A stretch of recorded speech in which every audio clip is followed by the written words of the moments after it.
जय जिनेंद्र, आ गई हूँ फिर से चौथा अध्याय लेकर। वैशाख मास पूरा का पूरा ही बहुत ही महत्वपूर्ण है। वैशाख मास में बताए गए 30 के 30 अध्याय में से आपने एक भी कार्य कर लिया, आपका जीवन धन्य धन्य हो जाएगा। आज के चौथे अध्याय में हम जानने वाले हैं कि कौन सी चीज़ें, कौन से कार्य वैशाख मास में नहीं करने चाहिए। विशेष ध्यान दीजिएगा। तो चलिए, हरे कृष्णा राधे कृष्णा का नाम लेते हुए आज के चौथे अध्याय का प्रारंभ करते हैं। नारद जी कहते हैं कि वैशाख मास में शरीर में तेल लगाना, दिन में सोना, कांसे के बर्तन में भोजन करना, दोबारा भोजन और खाट पर सोना, घर में स्नान करना, यह सभी कार्य वर्जित हैं। वैशाख मास में दोपहर के समय थके हुए ब्राह्मण के पैर दबाना सब व्रतों में उत्तम व्रत है। जो दोपहर में आए हुए थके ब्राह्मण को सुंदर आसन देकर उसके पैर दबाता है, वह सब बंधनों से मुक्त हो जाता है और गंगा आदि सब तीर्थों के स्नान का फल पाता है। मनुष्य रोगहीन और मोटा ताजा होकर भी वैशाख मास में स्नान न करने से चंडाल योनि को प्राप्त होता है।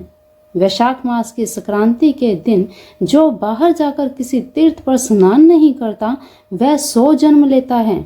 वैशाख मास में अन्न दान और जल दान न करने से निश्चय पूर्वक सभी दुखों से मुक्त नहीं होता।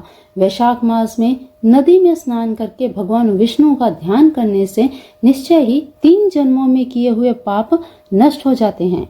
प्रातःकाल समुद्र में गिरने वाली नदियों में स्नान करने से 7 जन्मों के पाप और उषा काल में सप्त गंगा में स्नान करने से करोड़ों जन्मों के पाप नष्ट हो जाते हैं। सप्त गंगाएं कौन सी हैं? जानवी, वृद्धगंगा, कालिंदी अर्थात यमुना, सरस्वती, कावेरी, नर्मदा और त्रिवेणी, ये सप्त गंगा हैं। वैशाख मास में बहते हुए जल में मंजन करने से सारे जन्म के किए हुए पाप नष्ट हो जाते हैं। दूध से उत्तम दही और दही से उत्तम घी, ठीक ऐसे ही सब मासों में कार्तिक, कार्तिक से माघ और माघ से वैशाख मास उत्तम है। दरिद्र और पराधीन को जो भी थोड़ी से थोड़ी भी वस्तु, जल, कंद, मूल, फल, गुड़, छाछ आदि मिल जाए, वही दान कर देना चाहिए।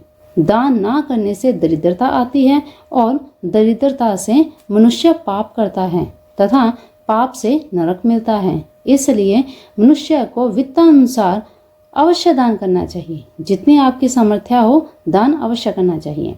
वैशाख मास के देवता भगवान विष्णु हैं। इस कारण इस मास में किया हुआ जप, दान, यज्ञ, तप अधिक फल देने वाले हैं। भगवान की प्रार्थना अवश्य करें। क्या कहें? हे भगवान, मैं वैशाख मास की संक्रांति में स्नान करने की कामना करती हूँ। कृपया आप इसको पूर्ण करें। और हे मधुसूदन, मैं स्नान करके आपको अर्घ्य देता हूँ या देती हूँ, आप इसे ग्रहण करें। गंगा आदि सब तीर्थ मेरे अर्घ्य को ग्रहण करके मुझ पर प्रसन्न हो। आप समदर्शी पापियों पर भी कृपा करके मेरे अर्घ्य को ग्रहण करें और यथोचित फल देवें।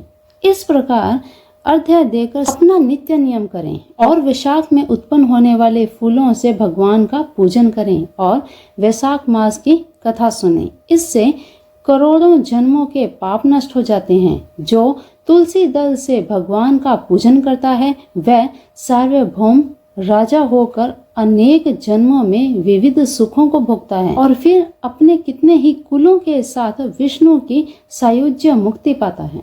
तो चौथे अध्याय में आपने जाना कि वैशाख मास में कौन से कार्य नहीं करने चाहिए और गंगा स्नान का क्या महत्व है, और साथ ही साथ जाना भगवान विष्णु का पूजन किस प्रकार से करना चाहिए। तो भगवान विष्णु की अपार कृपा आप सभी पर बनी रहे। इसी के साथ आज के चौथे अध्याय को देते हैं विराम। मिलते हैं अगले अध्याय में। तब तक के लिए अपना ध्यान रखिए, मस्त रहिए, स्वस्थ रहिए। हरे कृष्णा कमेंट बॉक्स में लिखना बिल्कुल भी मत भूलिएगा। जय जिनेंद्र।